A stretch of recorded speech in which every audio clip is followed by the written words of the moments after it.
Hi friends, నేను మీ Anusha Prashanth cooking vlogs. Please do subscribe my channel. Chicken fry సింపుల్గా చేసేద్దామా.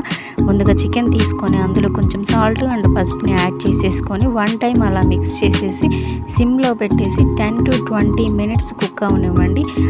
అలా కుక్ అయిన తర్వాత మనకి చికెన్లో ఉన్న వేస్ట్ వాటర్ అంతా వచ్చేస్తే ఇప్పుడు మనం కళాయి పెట్టుకొని దాంట్లో 2 గరిటెల ఆయిల్ని యాడ్ చేసుకోవాలి. ఫ్రై కాబట్టి కొంచెం ఎక్స్ట్రా ఆయిల్ పడుతుంది. సో ఇప్పుడు మనం ముందుగా ఉడికించి పక్కన పెట్టుకున్నాం కదా చికెన్.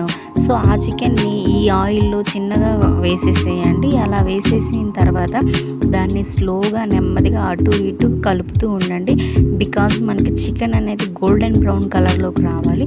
సో గోల్డెన్ బ్రౌన్ కలర్లోకి వచ్చేదాకా అటు ఇటు టర్న్ చేస్తూ చికెన్ని బాగా కలపండి. చూసారా మన చికెన్ ఎంత బాగా ఫ్రై అవుతూ ఉందో. సో అంత ఆయిల్ ఏం పట్టదండి, లిమిట్గానే పడుతుంది. తగుమోయినమైన ఆయిల్ని యాడ్ చేసేసుకొని బాగా ఫ్రై అవనివ్వండి. అలా ఫ్రై అయిన చికెన్లో కొంచెం ఆనియన్స్ని యాడ్ చేసేసుకోండి.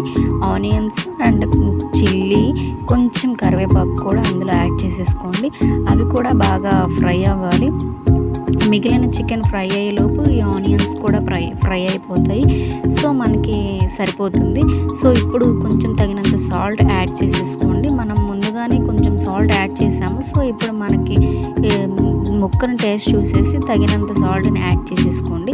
ఇప్పుడు ఫ్రై అయిన తర్వాత అందులోకి కావాల్సిన అల్లం వెల్లుల్లి పేస్ట్ అండ్ ధనియాల పౌడర్, కొబ్బరి పొడి ముందుగానే మిక్స్ చేసి పక్కన పెట్టుకోవాలి.